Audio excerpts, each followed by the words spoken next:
Film dibuka dengan diperlihatkan sebuah rumah mewah yang letaknya berada di tengah daerah terpencil. Di saat yang sama datanglah satu mobil yang berisi 3 wanita mulai memasuki rumah super megah tersebut. 3 sahabat yang berpenampilan layaknya seorang model ini adalah karakter utama dalam film.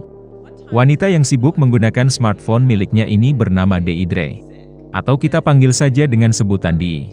Sedangkan temannya yang menggunakan topi koboi bernama Heather. Dia adalah anak dari seorang pengusaha kaya yang memiliki rumah mewah seluas 10 hektar yang baru saja mereka singgahi. Lalu si karakter protagonis dengan sikap yang lebih polos ketimbang lainnya bernama Charlotte. Tapi kedua temannya memanggilnya dengan sebutan Charles. Mereka akan menghabiskan masa liburan di rumah ayah Heather. Dia yang kebetulan adalah seorang selebgram, sangat antusias dengan kemewahan rumah megah milik ayah Heather yang juga menyuguhkan pemandangan di sekitar kolam renang yang sangat menakjubkan. Di saat yang sama Dee mengolok-olok si Charles yang menurutnya terlalu cupu dan ketinggalan zaman di depan para followersnya. Bagaimana tidak, di saat semua orang sudah memakai smartphone canggih, Charles justru masih menggunakan smartphone jadul yang tidak ada aplikasi sosial medianya. Setelah Dee menutup siaran langsungnya, Charles berbalik menyinggung kebiasaan Dee yang terlalu berlebihan mengekspos segala yang terjadi di kehidupannya kepada semua para pengikutnya. Selang beberapa jam, ketiganya bersantai menikmati suasana di kolam milik ayah Heather sambil bergantian menghisap satu batang rokok. Mereka membicarakan tentang hujan meteor sekali dalam ratusan tahun yang akan terjadi pada malam hari nanti. Dee berkata kalau dia sudah meminta kepada semua followernya untuk bersiap-siap melihat akun sosial media miliknya. Karena Dee akan memulai siaran langsung tepat di saat terjadi hujan meteor pada malam nantinya. Dan hari pun mulai gelap. Charles dan Heather dengan sangat serius memandangi hujan meteor yang ternyata terlihat jauh lebih besar dari yang mereka bayangkan sebelumnya. Namun tidak dengan Dee yang melewatkan pemandangan indah tersebut karena masih sibuk dengan gawainya. Dee mengeluhkan smartphone miliknya yang tidak bisa mendapatkan sinyal sedikit pun saat akan memulai live streamingnya. Ternyata itu juga terjadi pada smartphone milik Heather. Mau tak mau Dee menikmati keindahan peristiwa sekali dalam seumur hidup tanpa bisa memamerkannya kepada para pengikutnya. Charles mulai merasa heran saat melihat pola jatuhnya meteor yang sangat acak dan tidak searah. Tak lama kemudian mereka seolah terhipnotis dengan keindahan pemandangan alam yang terjadi di atas kepala mereka. Setelah hujan meteor selesai, ketiganya lalu bersulang menikmati minuman beralkohol di tengah sunyinya malam. Lagi-lagi Charles dan Heather mendengar ocehan Dee yang kecewa karena sampai saat ini masih kesulitan mendapatkan sinyal jaringan di handphone mereka. Selang beberapa saat, Dee dibuat terkejut saat ada benda asing yang jatuh ke arah kolam renang di belakangnya. Charles dan Heather pun bergegas memeriksanya. Perlahan benda aneh tersebut mulai mengambang yang ternyata adalah berupa sebuah batu misterius. Heather langsung meminta kepada kedua temannya untuk segera mengambil batu misterius tersebut keluar dari kolam milik ayahnya. Dia takut bila nanti ayahnya marah karena sudah mengotori kolam renangnya. Setelah Dee berhasil mengeluarkan batu tersebut, mereka mencium aroma tidak sedap yang sangat menyengat keluar dari benda aneh itu. Dee sangat yakin kalau benda itu tak lain dan tak bukan adalah tinja beku yang baru saja dijatuhkan oleh pesawat terbang. Mendengar hal itu Charles langsung tertawa dibuatnya. Charles yang berwawasan lebih luas ketimbang Dee kemudian berkata kalau pesawat terbang tidak membuang tinja saat mengudara. Setelah Charles memperhatikan secara seksama, ternyata batu misterius itu mempunyai wajah kecil yang membuatnya yakin kalau benda itu adalah sosok hewan. Dia kemudian mencari tahu di dalam buku flora dan fauna yang kebetulan ada di rumah ayahnya Heather. Hingga dia menemukan satu spesies hewan yang menurutnya sangat mirip dengan makhluk yang baru saja jatuh di tempat mereka, yaitu seekor armadillo. Karena tidak betah dengan aroma bau busuk dari makhluk tersebut, Heather memohon kepada Dee dan Charles untuk segera menyingkirkan makhluk mirip armadillo itu keluar dari area rumah. Akan tetapi mereka juga masih kebingungan bagaimana cara untuk membuang armadillo tersebut. Nampaknya dari ketiga wanita ini hanya Heather lah yang paling merasa risih dengan keberadaan makhluk itu. Saat Dee dan Heather akan pergi tidur, Charles memperhatikan si armadillo yang masih berada di dekat kolam. Saat esok harinya, Heather meminta maaf kepada Charles karena telah bersikap terlalu agresif pada malam sebelumnya. Dia hanya tak ingin keberadaan armadillo itu mengotori kolam renang milik ayahnya.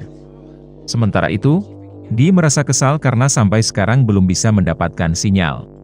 Bahkan kali ini smartphone miliknya memunculkan gejala kerusakan yang sangat aneh. Ternyata itu juga terjadi pada smartphone milik Heather. Begitu juga dengan ponsel tua milik Charles juga tiba-tiba mati seolah seperti terkena gelombang senjata IMP. Yaitu semacam bom elektromagnetik yang dapat mengganggu jaringan digital maupun mematikan setiap perangkat elektronik yang ada. Namun Charles berdalih kalau hal itu terjadi karena adanya badai geomagnetis yang disebabkan oleh jatuhnya meteor pada malam kemarin. Mungkin saja peristiwa kemarin telah memutus gelombang radio di seluruh dunia.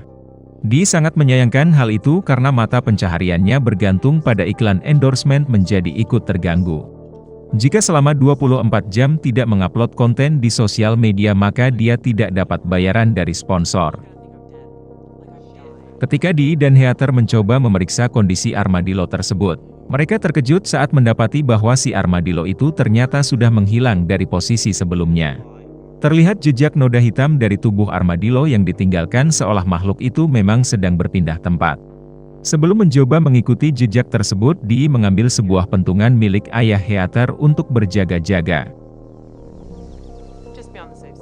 Mereka kemudian secara perlahan mengikuti kemana arah jejak itu pergi.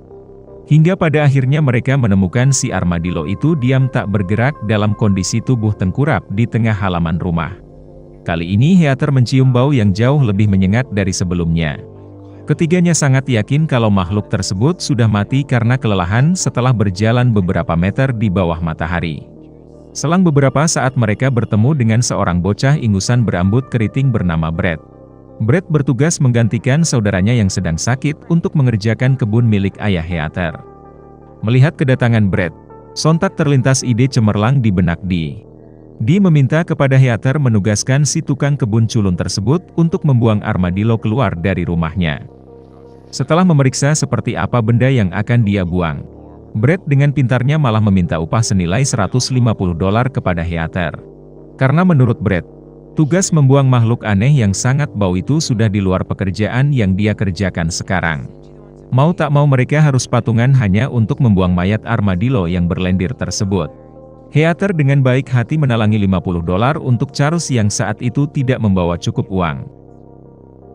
Brett pun melaksanakan tugas yang diberikan Heather. Dia menyiapkan kantong plastik untuk membungkus bangkai armadillo. Namun Brett kesulitan saat memindahkan armadillo itu menggunakan skrop karena terlalu berat. Dia tidak menyangka kalau benda sekecil itu ternyata sangat berat. Karena merasa kesal, Brett dengan spontan menendang mayat armadillo itu. Heather mendapati Brett berlari pergi dari taman rumahnya dengan kecepatan tinggi layaknya atlet lari maraton. Mereka menyadari kalau Brett tidak melaksanakan tugasnya membuang makhluk itu. Dan benar saja, mereka semakin jijik ketika melihat si armadillo itu bergerak-gerak di atas pembungkus plastik. Saat ketiganya berdiskusi bagaimana cara menyingkirkan makhluk itu, Dee berpendapat kalau membunuh makhluk itu adalah satu-satunya cara yang terbaik. Namun saran tersebut lekas dibantah oleh Charles yang masih kurang yakin apakah armadillo itu adalah sesuatu yang berbahaya atau tidak. Menurutnya keputusan Dee untuk segera membunuh makhluk kecil itu terbilang tidak manusiawi. Karena dari awal Heather adalah orang yang paling parno dengan keberadaan si armadillo itu di taman rumahnya. Dia bersama Dee dan Charles terpaksa menyeret makhluk itu keluar dari taman.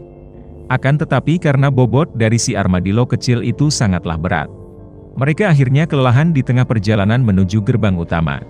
Membuat ketiganya memutuskan untuk istirahat sejenak karena merasa jarak posisi si armadillo sekarang sudah cukup jauh dari rumah. Tanpa mereka sadari kalau si armadillo sedang mengawasi mereka. Tak tanggung-tanggung, ketiga wanita supermodel ini berpesta di bawah teriknya matahari sambil berfoto ria menggunakan kamera analog. Pada malam harinya, entah mengapa Charles tidak bisa tidur dengan nyenyak. Dia secara iseng melihat seperti apa keadaan si armadillo sekarang. Setelah memeriksanya, Charles yakin kalau si armadillo itu sedang sekarat. Dia lalu berusaha membangunkan Heather yang sedang tidur dengan berkata bahwa si armadillo itu sedang menangis kesakitan. Heather yang masih ngantuk justru yakin kalau Charles sedang ngelindur. Entah apa yang ada di pikiran Charles yang malah dengan seenaknya membawakan sebuah handuk hangat kepada si armadillo. Lalu dia menggendong armadillo itu masuk ke dalam rumah. Tak berhenti di situ. Charles yang mendadak menjadi iba terhadap makhluk itu langsung mengambilkan sebotol susu dari kulkas lalu memberikan kepadanya. Charles memberikan kasih sayangnya seolah seperti merawat bayinya sendiri. Pada pagi harinya, Dee terkejut saat melihat si armadillo yang awalnya mereka buang dengan susah payah tiba-tiba berada di dalam rumah. Dee langsung membentak Charles dan Heather yang dia yakini menjadi orang yang bertanggung jawab atas keberadaan makhluk itu di dalam rumah. Charles langsung mengakui kalau dialah yang telah membawanya dengan keadaan sadar. Heather dan Dee masih heran bagaimana bisa makhluk berbobot seberat itu malah dengan mudahnya digendong oleh satu orang saja. Padahal mereka masih ingat kalau kemarin mereka bergotong royong menggeret si armadillo secara bersamaan karena saking beratnya. Saat Charles akan mengambil tubuh armadillo itu untuk dibuang, armadillo itu tiba-tiba mengeluarkan gelombang suara teriakan yang sangat nyaring hingga membuat gendang telinga mereka seakan mau pecah. Dee semakin marah terhadap Charles yang dengan sembrono memasukkan armadillo itu ke dalam rumah. Dee tidak mau tahu bagaimana caranya Charles harus menyingkirkan makhluk itu secepatnya sebelum mereka terkena penyakit rabies atau Ebola.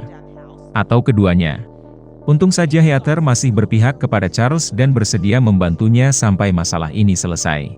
Heather lalu menggunakan mobil buggy milik ayahnya untuk mengantarkan mereka ke seseorang yang mungkin bisa membantu mereka. Mereka berencana menuju ke tempat seorang wanita bernama Edna yang mempunyai mobil off-road yang nantinya akan mereka pinjam untuk mencari bantuan ke kota terdekat. Namun sayangnya mereka tidak menemukan siapapun di tempat itu. Bahkan saat Heather dan Charles memasuki rumah Edna, mereka hanya menemukan banyak sekali peralatan astronomi milik Edna di dalam gubuk kecilnya. Di waktu yang sama, Dee yang semakin tak tahan dengan suara rintihan keras dari si armadillo, kemudian memutuskan untuk membunuhnya dengan tangannya sendiri, dengan cara memberikan racun tikus kepada makhluk mungil tersebut. Namun apa yang dia rencanakan tidak berjalan sesuai harapan. Makhluk itu kini mulai mengeluarkan kemampuan khususnya yang tanpa kita sadari sudah dia lakukan terhadap Charles. Si armadillo itu seolah menghipnotis Dee untuk mengurungkan niatnya akan membunuhnya. Dee sepertinya telah di bawah pengaruh armadillo.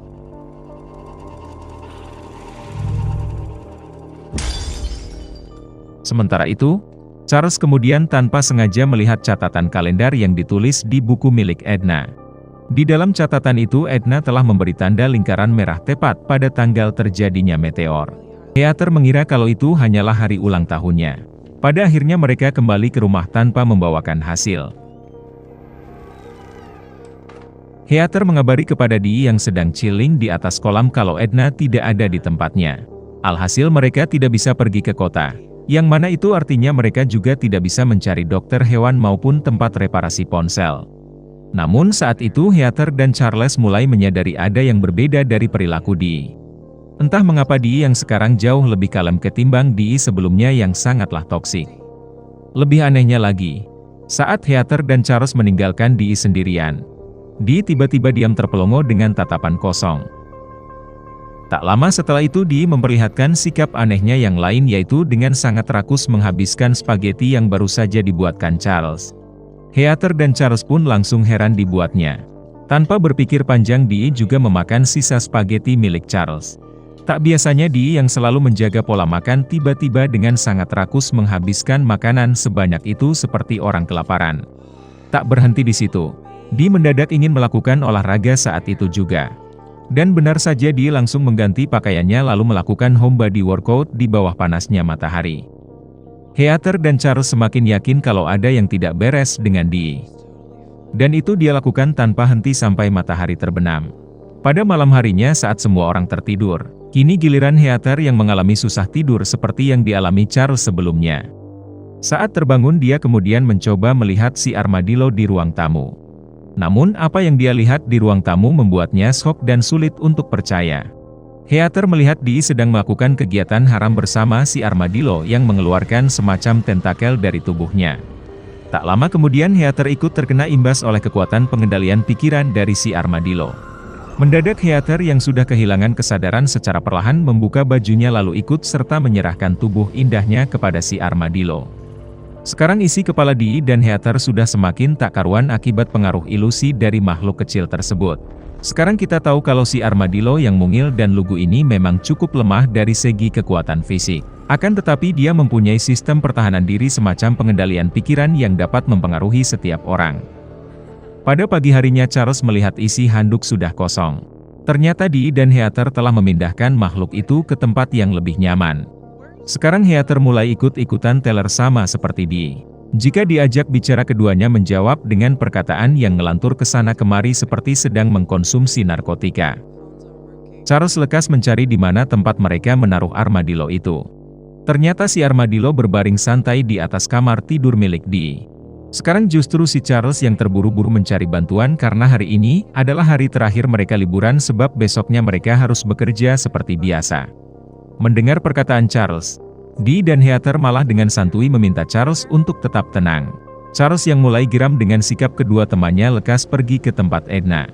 Sekedar untuk memastikan apakah Edna meninggalkan kuncinya di dalam mobil. Namun apalah daya Charles tidak menemukan kontak mobil yang dia cari. Bahkan setelah mencoba masuk ke dalam rumah untuk yang kedua kalinya, Charles justru menemukan sketsa gambar makhluk yang sama seperti yang ada di rumah Heather pada buku milik Edna. Setelah itu dia menemukan hal yang mengejutkan. Dia menemukan tubuh Edna sudah tergeletak tak bernyawa berada tepat di samping rumahnya.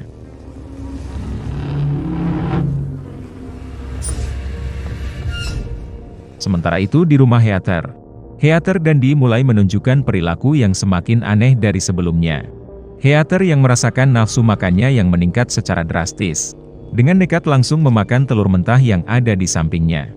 Begitu juga dengan Dee yang mulai menunjukkan gestur tubuh yang semakin tak terkendali. Tanpa sebab dia meluapkan emosinya yang meledak-ledak entah karena apa.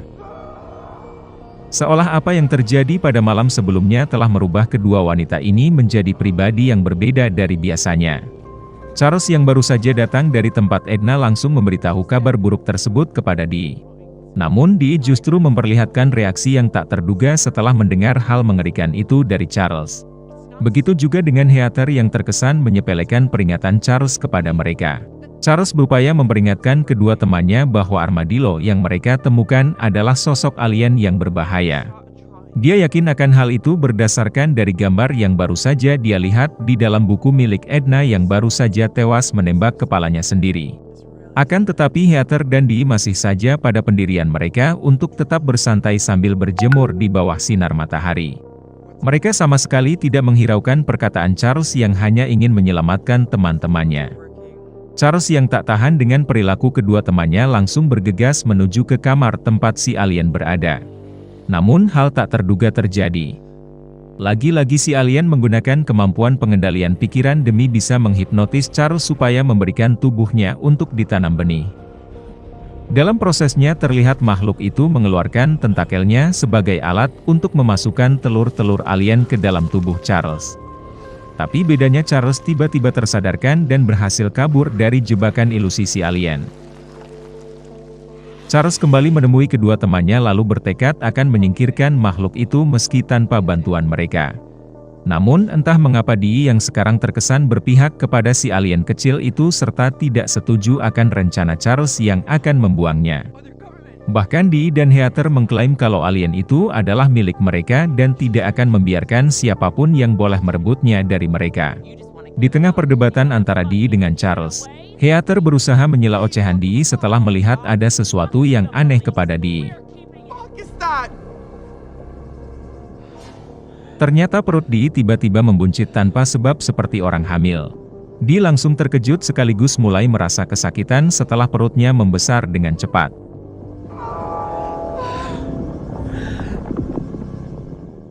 Tak hanya itu, kini giliran Heather yang mendadak hamil tanpa dia sadari.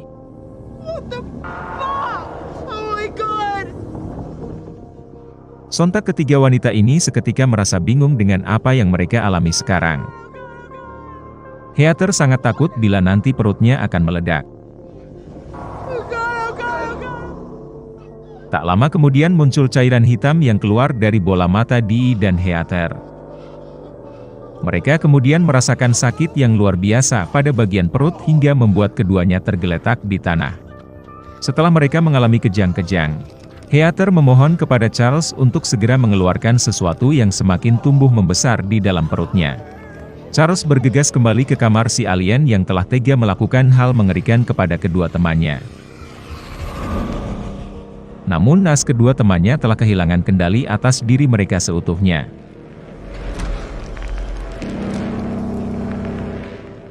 Mereka lalu berdiri seperti layaknya robot kemudian pergi menghampiri Charles. Dia yang kini sudah berubah langsung membanting tubuh Charles ke tembok hingga pingsan. Kedua wanita berperut buncit ini kemudian pergi entah kemana. Setelah Charles mulai siuman, dia lalu bertanya apa tujuan utama si alien menghamili serta mengendalikan tubuh kedua sahabatnya. Si alien memberikan sinyal telepatinya yang membuat Charles bisa melihat sebuah penglihatan masa depan yang akan terjadi kepada semua orang. Charles melihat temannya Dee yang sudah dalam kondisi memprihatinkan dengan perut semakin membesar. Perut buncitnya bergerak-gerak lalu menyemburkan banyak sekali telur kecil keluar dari dalam rahim. Penglihatan itu tak lain dan tak bukan adalah visi utama dari si alien yang akan membuat semua wanita mengandung telur bayi-bayi alien dalam upaya menginvasi bumi. Tanpa membuang banyak waktu, Charles langsung mengayunkan pentungan milik ayah Heather sampai membuat tubuh alien polos itu hancur tak tersisa. Menyadari kalau kedua temannya berusaha pergi ke suatu tempat, Charles menggunakan mobil buggy milik ayah Heather untuk mencari kemana dua wanita itu pergi. Hingga pada akhirnya Charles berhasil menemukan Heather yang berjalan tertatih-tatih sambil berteriak kesakitan. Dengan sangat terpaksa Charles harus menabrak tubuh wanita yang sekarang bukan lagi sahabatnya seperti sedia kala. Ternyata tubuh Heather masih bisa bergerak dan hampir saja menyerang Charles seperti binatang buas. Charles langsung menghancurkan kepala mantan sahabatnya meski dalam hatinya juga ikut merasa sangat terpukul. Karena mobil buggy tak bisa digunakan lagi, Charles berlari mencari tubuh Dee yang masih berkeliaran.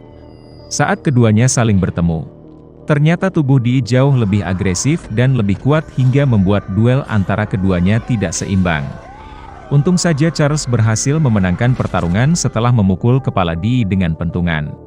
Saat akan menghantam kepalanya,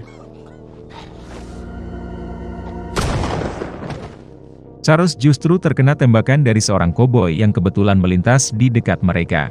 Nampaknya koboi tersebut salah paham mengira kalau Charles orang yang mencoba membunuh Dee. Padahal dia tidak tahu cerita lengkap apa yang sebenarnya terjadi. Koboi yang tak tahu apa-apa tersebut justru dengan romantis menggendong tubuh Dee untuk membawanya ke dalam mobil. Dan benar saja setelah Charles mulai tersadar, Charles menemukan si sheriff yang telah menembaknya sudah tewas dalam keadaan luka parah pada perutnya. Dia lalu mengambil senjata api milik pria naas tersebut untuk berjaga-jaga. Ternyata Dee yang kini perlahan menjadi zombie sedang duduk terdiam di balik mobil. Sekarang kondisi tubuhnya semakin tidak karuan dengan bentuk tangan kanannya yang berubah menjadi tentakel mengerikan. Tanpa membuang banyak waktu, Charles pun lekas menembakkan senapan apinya tepat ke arah kepala mantan sahabatnya. Namun teror tak berakhir begitu saja. Charles melihat ke arah langit yang dipenuhi hujan meteor dengan jumlah yang lebih banyak dari sebelumnya. Menandakan bahwa invasi alien benar-benar akan terjadi. Dan film pun berakhir.